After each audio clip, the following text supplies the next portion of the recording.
자리에 앉으시기 바랍니다. 오늘 하나님 말씀 구약 성경 시편 126편입니다.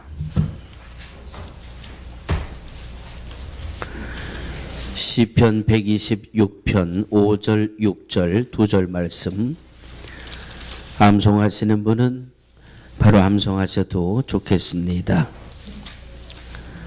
시편 126편 5절 6절 암송하시는 분, 찾으신 분 우리 함께 합독하십니다. 시작. 눈물을 흘리며 씨를 뿌리는 자는 기쁨으로 거두리로다. 울며 씨를 뿌리러 나가는 자는 정녕 기쁨으로 그 단을 가지고 돌아오리로다. 이 말씀은 살아계신 하나님의 말씀입니다. 아멘. 할렐루야. 오늘 옆에 분 보고 한번 인사하시겠습니다. 샬롬. 평안히 잘 지내셨습니까? 평안히 잘 지내셨습니까? 예. 사람들의 몸속에서는 세 가지 액체가 나온다고 그러지요. 제일 먼저 뭐가 나올까요? 제일 먼저. 그렇지요. 눈물이 있고 또 콧물이 있고 또 땀이 있고 또 자, 순서를 제가 정해드리겠습니다. 우리 몸에는 모든 사람의 몸에서는 세 가지 액체가 나오는데 첫 번째는 땀이라고 합니다. 두 번째는 눈물이라고 하고 세 번째는 피라고 합니다. 땀은 노력을 상징한다고 그래요. 그리고 눈물은 감정을 상징한답니다. 피는 생명을 상징합니다. 자, 오늘의 퀴즈. 땀은 뭐를 상징한다고요? 아니, 손 들고 해야 되겠죠. 땀은 뭐를 상징한다고요? 예, 배집사님. 노력. 상 받아가세요.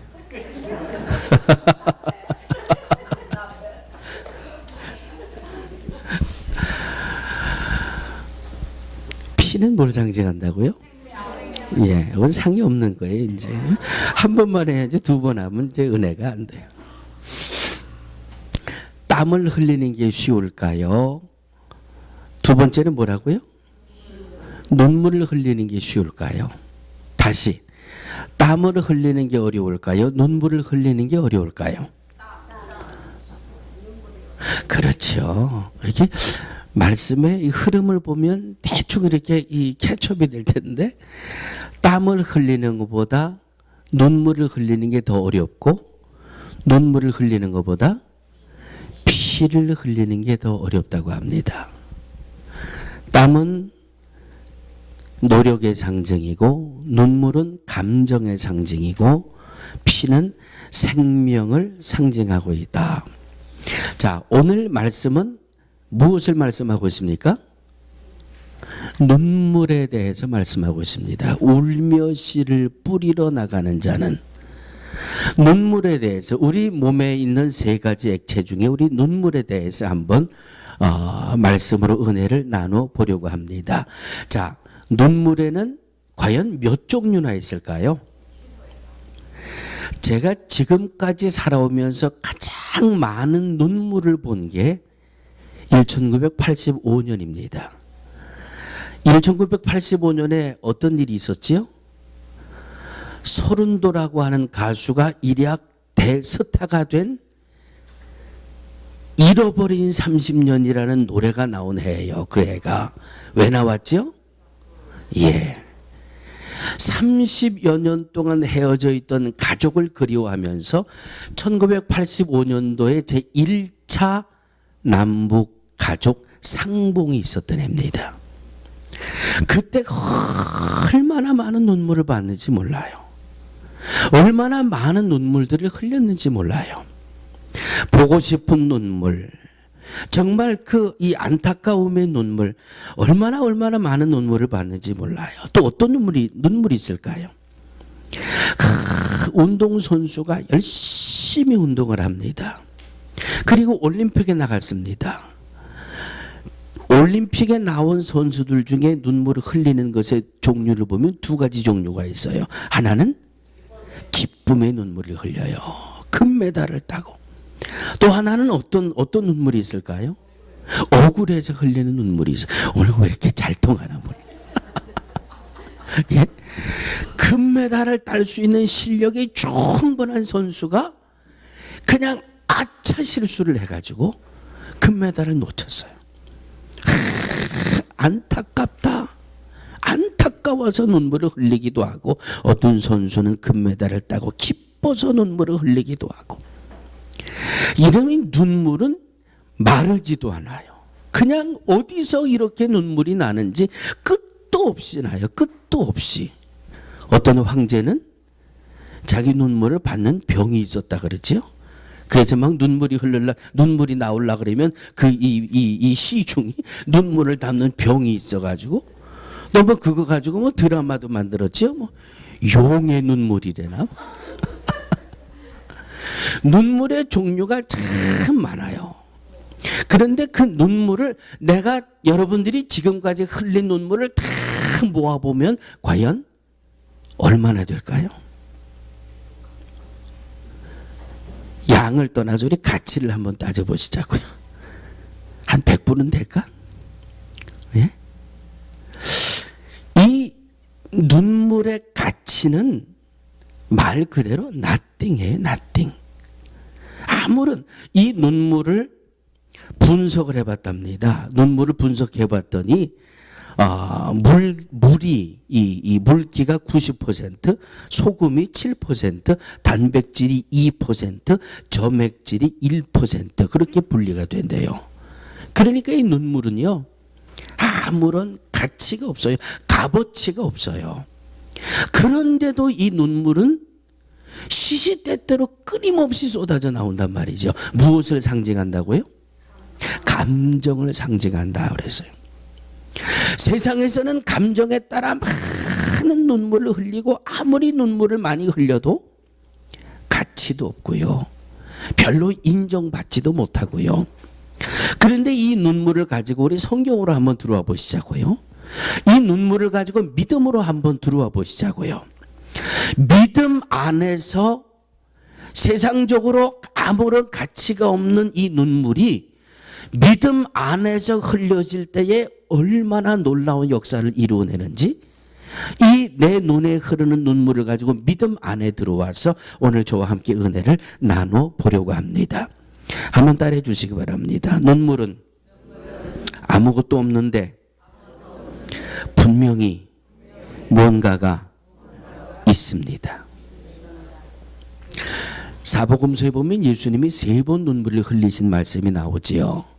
언제 예수님 눈물을 흘렸죠? 예, 요한복음 11장에 보면 나사로의 무덤 앞에서 예수님이 눈물을 흘리셨다 그래서요. 또 하나는 누가복음 19장에 가보면 벳박의 언덕에서 예루살렘을 내려다보면서 눈물을 흘렸다 그럽니다. 세 번째, 예수님이 또 언제 눈물을 흘리셨을까요? 세 번째는 아마 추측 같아요. 주여, 할 수만 있다면 이 잔을 내게서 지나가게 하옵소서. 땀방울이 땅에 떨어지는 핏방울이 될 정도로 진하게 기도하시는데 그 기도는 분명 눈물의 기도였을 것이다. 예수님도 이 땅에서 공생애를 하시면서 3번이나 눈물을 흘려주셨습니다. 누가복음 23장 말씀에 보면 예수님이 십자가를 지고 골고다를 오르실 때 많은 무리들 틈에서 여인들이 예수님을 따라오면서 눈물을 흘렸다 그렇게 말씀합니다. 또 백성과 그를 위하여 가슴을 치며 슬프이 우는 여자들의 큰 무리가 따라오는지라. 자, 누가복음 23장 28절에 보면 예수님의 그 고난을 바라보며 눈물을 흘리고 예수님을 따라오는 그 여인들을 향해서 예수님이 뭐라고 말씀하셨죠? 나를 위해 울지 말고 너희의 자녀를 위해서 울어라. 믿음 안에 들어와 있습니다. 믿음 안에 들어와 있는 하나님의 자녀들이 흘리는 눈물, 믿음 안에서 공생애를 이루시면서 예수님이 흘리셨던 눈물, 나를 위해 울지 말고 자녀를 위해서 울라고 말씀하시는 그 주님의 말씀 속에 드러나는 이 눈물, 믿음 안에서 보면 이 눈물은 분명히 뭐가 있어요. 여러분들은 지금까지 이 눈물에 큰 능력을 힘입어서 오늘 여기까지 오셨습니다. 중요한 것 하나 말씀드려 볼까요? 여러분 회개 기도해 보셨지요? 예? 회개 기도를 하고 누군가 똑같은 죄를 지었습니다. 누군가 똑같은 잘못을 지었습니다. 어린아이들이 대개 우리 오늘 신동일 집사님하고 신성희 집사님이 못 나왔으니까 제가 그 가정 아이들을 좀 예를 들어 볼게요. 큰아들하고 막내아들이 잘못을 했어요. 그래서 아빠가 회초리를 들어요. 너 이 녀석 이런 잘못을 했지. 너 이 녀석 이런 잘못을 했지. 큰 녀석은요 이제 머리가 컸다고요 뻣뻣해요. 아빠가 너 이놈 이거 잘못했잖아. 너 이거 왜 못된 짓 했어? 그러면 큰 녀석은요 가만히 있다가요 쏘리. 막내는요 너 아빠 잘못했어요. 잘못했어요. 예? 큰 녀석은요 그냥 너 이거 잘못했지 해도 별로 감정이 없어요. 이 마음에 요동이 없어요. 그런데 막내 작은 녀석은 회초리만 들고 벌써 너 하면은 아빠 잘못했어요. 눈물을 뚝뚝 흘리면서 아빠 잘못했어요. 다시는 이런 거 이 잘못 안 할게요. 큰아들과 막내 아들 두 아들을 놓고 보면 누구에게서도 잘못한 것의 진정성이 보이세요? 예? 잘못했습니다라고 하는 그 잘못의 진정성이 보여지는 것은 눈물이 있으면 진정성이 보여져요. 전혀 안 그러신 것 같아요. 자녀들을 안 키워보셔서 잘 모르시죠. 네.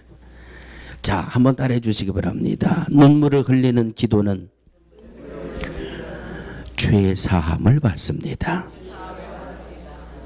눈물을 흘리는 기도는 죄 사함을 받습니다. 눈물을 흘리며 주님 앞에 회개하는 곳에 진정한 회개의 모습이 보여요.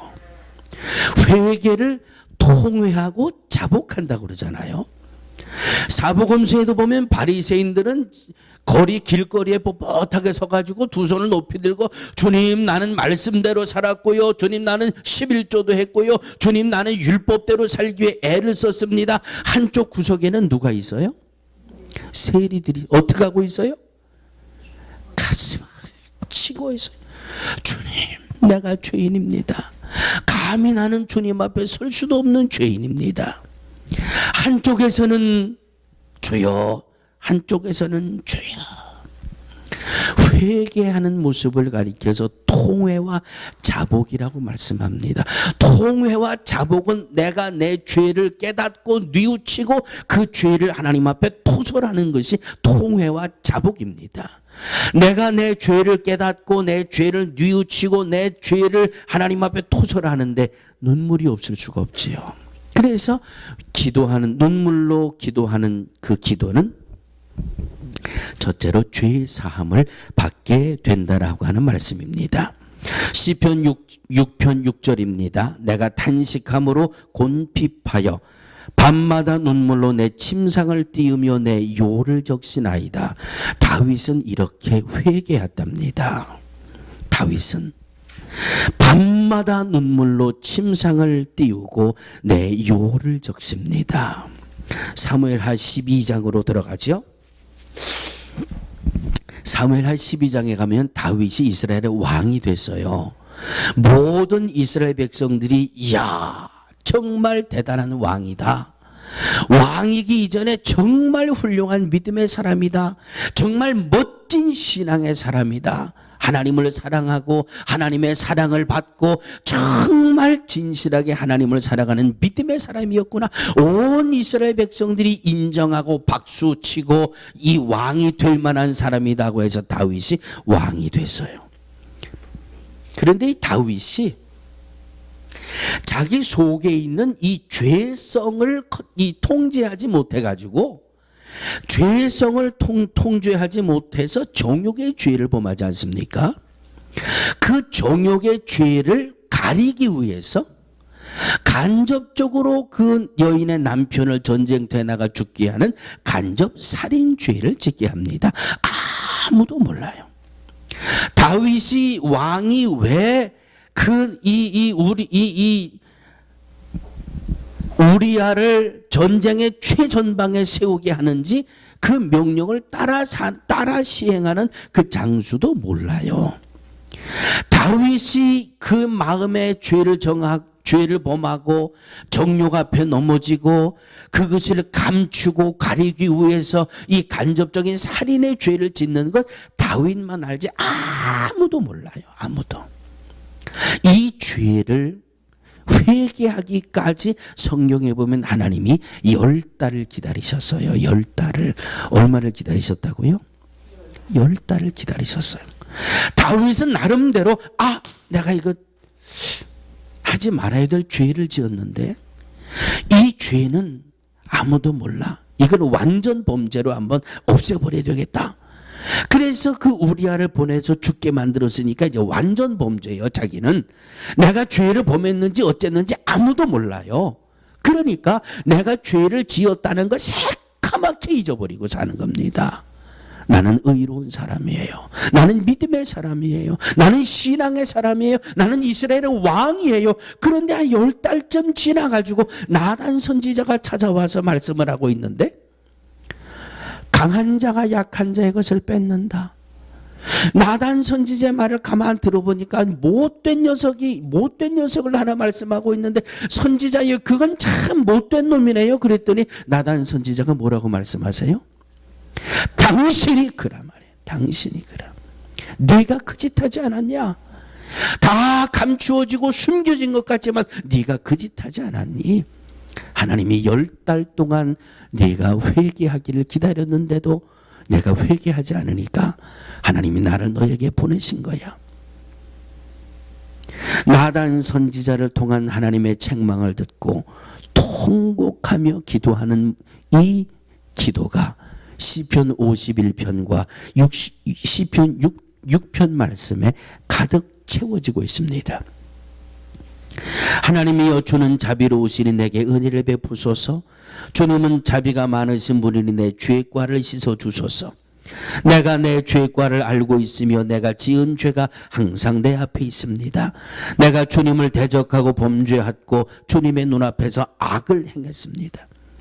지금 시편 51편의 말씀 중에 몇 구절을 말씀해 드렸습니다. 집에 가셔서 시편 51편을 찾아보세요.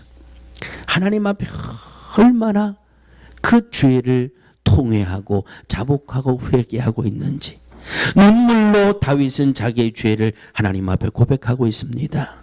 51편 5절에 보면 내가 죄악 중에 출생하였으며 모친이 죄 중에 나를 잉태하였나이다. 자기 자신이 태어날 때부터 죄성이 있었는데 이 죄성을 내가 통제하지 못하고 죄를 지었습니다. 인자하신 하나님 그 인자하신 분은 나를 용서해 주옵소서. 하나님 앞에 통곡하며 자기 죄를 고백하고 있는 겁니다. 내 안에 정결한 마음과 정직한 영을 창조해 주옵소서. 그리고 시편 51편에 다윗의 회개 기도 중에 아주 소중한 고백이 하나 있어요. 내게서 성령을 거두지 마시고 구원의 즐거움을 회복시켜 주옵소서. 이렇게 기도하고 있습니다. 죄가 있으면 다윗이 사울을 보면서 죄를 짓고 죄를 회개하지 못할 때 성령이 떠나가시는 걸 봤거든요. 그러니까 다윗이 하나님 앞에 통곡하며 눈물로 기도하고 있는 겁니다. 내 죄를 용서해 주시고 성령을 내게서 거두어 가지 마옵소서. 사랑하는 믿음의 성도들이여, 마음속으로만 대답하세요. 지금까지 저와 함께 우리 교회에 나오고부터 지금까지 수도 없이 회개의 영을 위해서 기도했고 회개하는 믿음 회개하는 신앙에 대해서 말씀을 드렸습니다. 여러분 지금까지 회개하면서 눈물로 회개해 보신 적이 몇 번이나 있으십니까? 정말 통회하고 자복하며 하나님 앞에 눈물로 기도했던 기억이 얼마나 있으십니까? 내가 주님 앞에 회개하면서 눈물로 회개했던 기억이 있으면 복 받으신 분이에요. 눈물로 회개했던 기억이 없으신 분들은 불행한 분들이에요. 사랑하는 믿음의 성도들이요, 눈물의 기도는 죄 사함을 얻게 합니다. 이사야서 43장 25절, 예레미야 31장 34절 말씀에 보면 회개한 죄에 대해서 기억도 않으신다 그랬어요. 시편 103편 12절 말씀에 보면 동이 서에서 먼 것 같이 죄과를 옮겨버리신다 그랬어요. 누구에게? 누구에게? 회개하는 자에게. 어떻게 회개하는 자에게? 눈물로 회개하는 자에게. 우리의 흐르는 눈물을 가지고 믿음 안에 들어와 보니까 이 흐르는 눈물의 종류 중에 어떤 눈물? 기도하는 눈물. 눈물로 기도하는 그 기도에는 죄 사함의 어마어마한 은혜가 담겨 있더라 하는 말씀입니다. 그냥 회개하실 때 눈물이 안 나와도 그냥 주어 짜서라도 회개하세요. 왜? 눈물은 감정을 상징한다 그래서요. 내 마음이 내가 범죄함을 느끼고 깨달아질 때에는 내 눈은 반드시 눈물로 적셔지게 되어 있습니다. 왜? 내 감정이 그곳에 살아있기 때문에. 그런데 그저 형식적으로 하나님 행함으로 지은 죄, 입술로 지은 죄, 주님 잘못했습니다, 용서해 주세요, 믿습니다, 아멘. 진정성이 잘 안 보이잖아요. 눈물의 기도는 죄 사함을 받는 이 어마어마한 능력을 가지고 있다는 것이 믿음 안에서 성경을 통해서 우리가 받을 수 있는 첫 번째 눈물을 흘리는 기도의 능력입니다. 두 번째로 한번 따라해 주시기 바랍니다. 눈물을 흘리는 기도는 성령을 받습니다. 사도행전 2장 38절입니다. 베드로가 가로되 너희가 회개하여 각각 예수 그리스도의 이름으로 세례를 받고, 무엇을 받고? 예수 그리스도의 이름으로 세례를 받고 죄 사함을 받아라. 그리하면 성령을 선물로 받으리라. 눈물로 회개하고 기도하고 죄 사함 받으면 성령을 선물로 받으리니, 눈물로 회개하며 기도하는 성도들에게는 하나님이 성령을 선물로 주신다고 하는 것이 말씀이에요. 성령을 한자로 풀면 말 그대로 거룩한 영이에요. 거룩한 영. 요한복음 14장 17절은 성령을 가리켜서 진리의 영이라 그렇게 말씀하고 있습니다. 로마서 14장 17절에는 성령 안에서 의와 평강과 희락이라고 말씀하고 있습니다. 이 세 가지를 한번 연결을 해볼까요? 성령은 거룩한 분이다. 성령은 진리의 영이다. 성령 안에서 의와 평강과 희락이다. 우리가 하나님을 만나 교제하기 위해서는 내가 거룩하니 너희도 거룩할지어다. 성령, 거룩한 영의 성령의 도우심으로, 성령의 내주하심으로, 성령의 함께하심으로 우리는 하나님과 교제를 나누게 됩니다. 진리의 영이신 성령이 함께하심으로 내 안에 진리의 영이 계셔서 이것이 하나님의 말씀인지 사람의 소리인지 하나님의 뜻인지 세상의 뜻인지를 분별할 수 있는 이 진리를 얻게 되고, 진리를 얻게 될 때에 바로 이 성령 안에서 우리는 의와 평강과 희락을 누리게 된다라고 하는 말씀입니다. 마가복음과 누가복음에 베드로에 대해서 마가복음과 누가복음은 이렇게 말씀해 주고 있습니다. 닭울음 소리에 베드로가 밖에 나가 심히 통곡했다. 그렇게 말씀하고 있어요. 어떻게 했다고요? 심히 통곡했다고 말씀하고 있습니다. 주님이 어디를 가시든지 나는 주님을 따를 겁니다. 그 어떤 사람이 다 주님을 버리고 떠난다고 해도 나는 절대로 주님을 떠나지 않습니다. 그냥 큰 소리 뻥뻥 치던 베드로잖아요. 그런데 이 말씀에 보니까 베드로가 밖에 나가 닭울음 소리에 밖에 나가 심히 통곡하고 베드로가 울었다라고 하는 이 말씀을 보니까 어떤 통곡이었을까요? 어떤 통곡이었을까요? 자기의 잘못을 깨닫는 통곡 아니에요? 예? 주님의 말씀을 무시하고 내 생각 앞세우고 주님의 말씀 무시하고 내가 이렇게 하겠습니다. 내 감정만 앞세우고 그것 닭울음 소리에 주의 말씀이 기억이 나서 통곡하며 지금 자기 잘못을 회개하는 거지요. 그리고 나서 베드로가 사도행전 1장에 와서 성령을 받습니다. 거룩한 영이기 때문에 눈물의 기도로 통회하며 자복함을 통해서 모든 죄가 사라지고 모든 죄가 용서함 받고 의롭다 인정받은 이 거룩함이 내 안에 이 거룩함이 머물 때에 성령이 함께 하실 수 있는 겁니다. 그러므로 눈물로 기도하고 통곡한 이후에 성령을 받게 되는 겁니다. 사도행전에서 성령 받은 베드로가 얼마나 크게 주님 앞에 쓰임 받았는지를 사도행전 말씀을 통해서 우리는 그 흔적을 보게 됩니다. 되게 많은 분들에게 질문을 합니다. 성령 받은 것을 어떻게 증명하시겠습니까? 성령 받았다. 성령 받은 분들은 대개 어떤 모습을 가지고 있을 것 같습니까? 10분에게 물어보면 9분은 이렇게 대답하세요. 성령 받은 것은 방언하는 겁니다. 방언하는 분을 보면 저분은 성령 받은 것 같습니다. 그런데 제 경험으로 보면은요, 방언으로 기도하면서 눈물이 안 터진 적이 없어요. 방언으로 기도하면 꼭 눈물이 따라오더라고요. 여러분들보다 제가 죄를 더 많이 져서 그런 것 같아요. 예?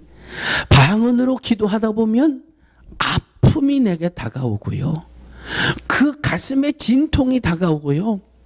그러니까 나도 모르는 사이에 나도 생각지도 못했던 순간에 눈물을 흘리며 기도하고 있더라고요. 그래서 저는 이 성령 받은 표시 중에 하나는 눈물이다.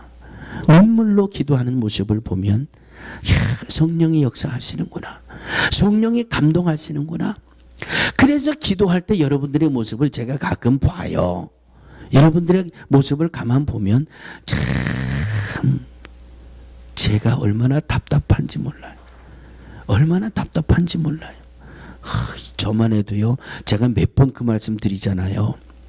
이제 큰 녀석이 빨리빨리 뭔가 하던 거 끝내고 뭔가 이제 자기 인생을 펼쳐나가야 될 텐데 작은 녀석은 얼마 전에 이 메시지를 주고받는데 머리가 터질 것 같대요.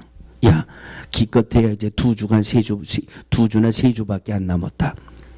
2주, 3주 끝나고 이제 끝나면 뭔가 이 직장을 가져야 되잖아요. 그거 생각하면 주님 앞에 무릎 꿇고 다른 기도 제목으로 넘어가지지가 않아요. 물론 주님이 좋은 짝을 만나게 해주실 거고 좋은 직장을 연결해 주실 줄로 믿지만은 그래도 기도하는 그 기도에 주님이 반응해 주시고 기도하는 그 기도에 주님이 응답해 주실 텐데 그래서 한 제목 넘어가기가 참 쉽지 않아요. 그래서 그냥 성령에게 맡기는 겁니다. 성령이요. 그러면 또 한참 방언으로 기도하다 보면 그냥 여기가 먹먹해지고요. 이분을 위해서 기도하다 보면 눈물이 팍 터지고 저분을 위해서 중보하다 보면 눈물이 팍 터지고 그래서 성령 받은 모습 중에 가장이라는 말씀이 좀 어폐가 있을까요? 성령 받은 믿음의 모습 중에 가장 귀한 모습은 눈물이 아닐까 싶습니다. 마음이 하나가 되고요. 마음이 소통이 되고요. 그래서 여러분들의 고민이 내 마음에 전달이 되고 여러분들의 아픔이 이 가슴으로 전달이 돼서 성령이 눈물샘을 터뜨리셔서 눈물로 기도하게 만드시더라고요. 눈물의 기도는 성령을 받게 합니다. 아멘. 세상에서 흘리는 감정의 눈물은 아무 가치도 없고 능력도 없어요. 그런데 주님 안에 들어와 눈물을 흘리는 그 눈물은 성령을 받게 하는 엄청난 능력이 있더라고요. 마지막 세 번째, 한 번 더 따라해 주시기 바랍니다. 눈물을 흘리는 기도는 병고침을 받습니다. 이사야서 38장 2절에 히스기야가 기도하는 모습이 나오지요. 히스기야가 얼굴을 벽으로 향하고 여호와께 기도하여 3절에 보니까 심히 통곡하니, 5절 말씀에 보면 너는 가서 히스기야에게 이르기를, 하나님이 이사야에게 명하시는 거지요. 너는 가서 히스기야에게 이르기를 내 조상 다윗의 하나님 여호와께서 이같이 말씀하시기를 내가 내 기도를 들었고 내 눈물을 보았노라. 내가 내 수한에 15년을 더하고 6절에 보니까 내가 또 이 성을 보호하리라. 히스기야의 기도를 들으신 하나님, 히스기야의 눈물을 보신 하나님, 죽을 병에서 생명을 15년이나 연장시켜 주시고 그 15년을 연장시켜 주신 그 기간 동안에 아수르와 주변국의 침략을 막아낼 것이고 내 위가 튼튼하게 하겠다고 하는 주님의 이 약속의 말씀이 이사야서 38장을 통해서 말씀하고 있습니다. 어제 새벽에 우리가 시편 92편의 말씀으로 함께 은혜를 나눴습니다. 시편 92편에 여호와여 주의 행사가 어찌 크신지요 주의 생각이 심히 깊으시나이다. 주의 행사가 어찌 그리 크신지요. 하나님의 전능하심, 하나님의 능력의 영역, 하나님이 베푸시는 구원의 손길, 창세기 1장에서부터 계시록 마지막 절까지 말씀을 보면 하나님이 행하시는 행사의 큰 모습을 순간순간 발견하게 되지 않습니까? 요셉의 억울한 일도 주님이 해결해 주셨지요. 외부로부터 이 침략을 받아 전쟁을 해야 했던 이스라엘 백성들에게 그 전쟁에서 승리하게 하셨지요. 골리앗 앞에 뛰쳐나가 있는 다윗의 손을 들어서 하나님이 다윗을 승리하게 만드셨지요. 먹고 마실 것이 없어 마지막 남은 한 덩어리 가지고 이 아들과 먹고 죽으려고 했던 그에게 먹는 것에서부터 해방을 주셨지요. 먹는 것에서부터 자유함을 주셨지요. 태가 다쳐서 하나님 앞에 자식을 달라고 그냥 눈물로 호소하던 여인에게 하나님 태를 열어서 자식을 주셨지요. 하나님의 행사에 큰 주의 여호와의 행사가 어찌 그리 크신지요.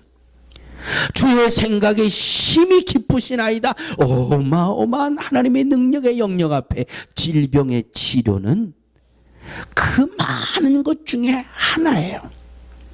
그 하나님의 크고 위대하신 역사 중에 하나예요. 육체의 질병도 하나님의 전능하심 안에 있는 겁니다.